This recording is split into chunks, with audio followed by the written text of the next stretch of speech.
Hi, everyone, and welcome to God's Plan, Your Part, a podcast where our goal is to read the entire Bible in a year, seeking to understand God's plan of redemption while discovering daily and practically your part in it. How much does a Christian really need? That's what we're going to talk about in a second. Today we are reading Philippians 1-4, a glorious fundraising letter from Paul. That's essentially what it is, saying thank you, and also could you send some more?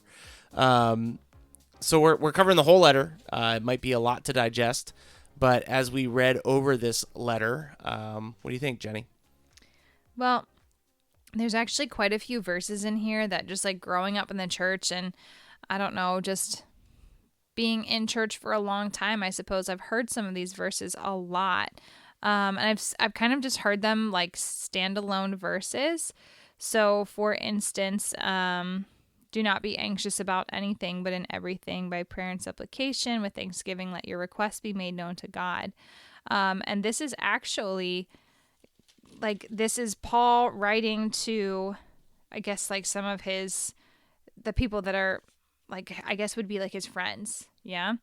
And so he's like encouraging them and saying like, pray for these specific people. And I don't know, this verse I usually think of like for myself, like don't be anxious about things that are coming your way and blah, blah, blah, blah, blah. But he's actually just encouraging his own friends who are doing the same things that he is doing to expand God's kingdom. And I think you can sometimes really hyper personalize this to be like your own little petty problems. But he's actually doing this to like uplift the believers who are, like I said, sold out for expanding God's kingdom and not just like, oh, you're sad about something didn't go your way today. You know what I mean? I think it gets overused. I think two things. One, I like that you're picking up that Philippians is full of verses that are often thrown on refrigerators as magnets or on coffee cups. Yeah. And they're oftentimes like out of context or lacking full context. Maybe they're not completely pulled out, but they're just like lacking some details. I do think it's cool that we're reading the Bible chronologically because it's just yesterday in Ephesians that we read about, like, we wrestle not with flesh and blood, but powers and principalities and the prince of the air. So it's interesting here that he says, don't be anxious about anything, but in everything by prayer and supplication, which, by the way, this is chapter 4, verse 6. I didn't mention that, sorry. Let your requests be known to God. It's literally what we talked about yesterday, like, let's meet spiritual problems with spiritual solutions. So this is Paul, I think, actually, he did write this letter after he wrote to the Ephesians. I think this is Paul, like, getting serious about how we handle things. You won't really find Paul saying like, let's go fight. It's like, let's fight by praying. Let's seek the Lord. So there's another verse too that popped up in 4 that was I've actually heard that quite a few times. It's the verse 11, I believe it is. No, it's 12. I know how to be brought low, and I know how to abound.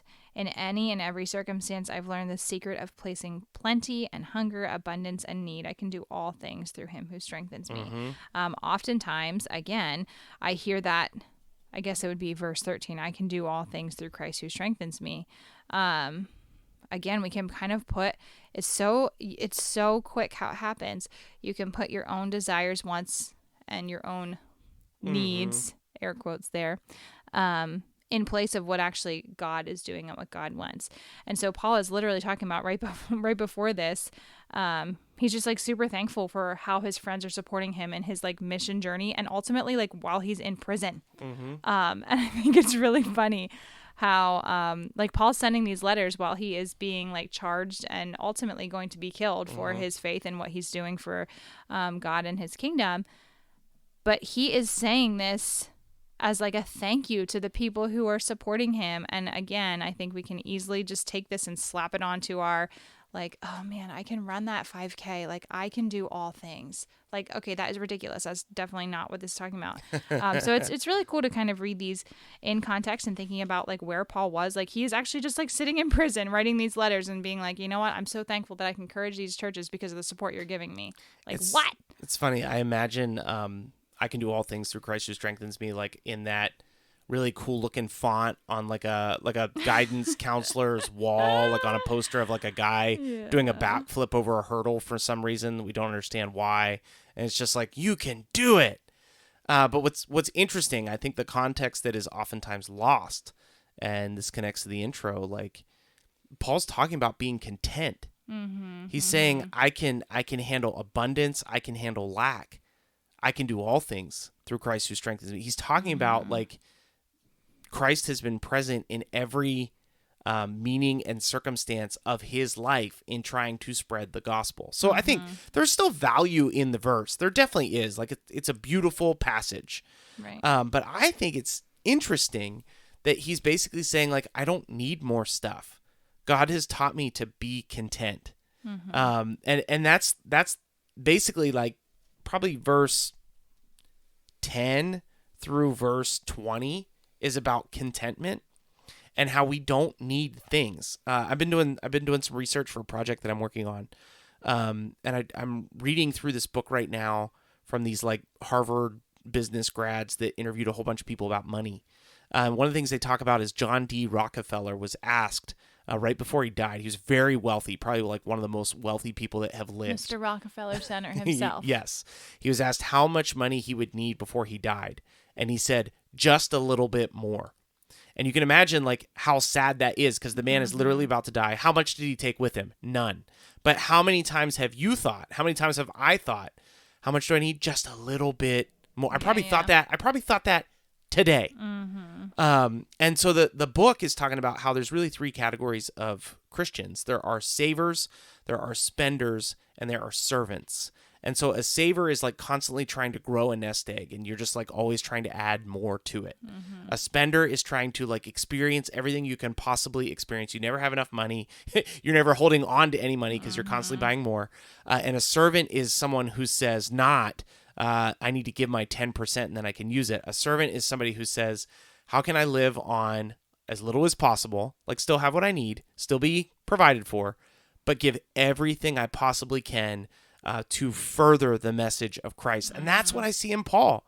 Like I was literally sitting here reading Philippians thinking like, man, this is just like that book I'm reading because Paul's like, hey, thanks for what you provided.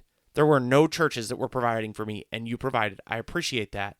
But also I want you to know that God is teaching me that I'm actually content when I have a lot. I'm content when I have very little because for me to live is Christ and to die is gain. I don't care about my life. I care about Jesus. Well, I wonder how much too he is able to speak to this because not only has he been in this situation where he does pretty much have nothing, he also knows what a life is like as a Pharisee of having everything that you actually need just kind of almost in a way just given to you because of your actual status and role.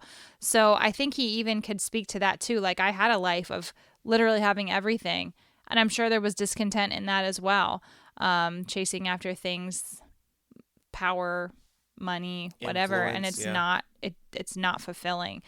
So I think he can actually speak to that in both worlds pretty effectively because he's been a part of both and realizes that in both of these, like God's the only thing that's going to give me actual contentment and what he's up to, not what my goal is or what I'm up to. So there's a lot in this book. It's only 4 chapters, so you should read it for yourself. Actually, chapter 2 is incredible, laying out the example of what it means to be a humble servant as Christ was a humble servant for us.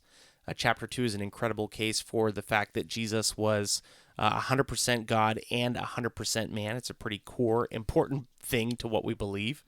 We won't dig into that. We'll leave that as a little teaser so you can go back and dig into that for yourself. But I think the message that we're leaving for you today, your part for today, is to find real spiritual contentment. What would it look like if your life was truly satisfied just in the fact that you belong to Christ and you are serving him? What would it look like for you to be not a spender, not a saver, but a servant, someone who truly lives their lives to serve the Lord in every way that you possibly can? You just want to get everything you can out of service to Christ. I think that's what Paul does, and I think that is what he is encouraging us to do as well. So we'll be back again tomorrow.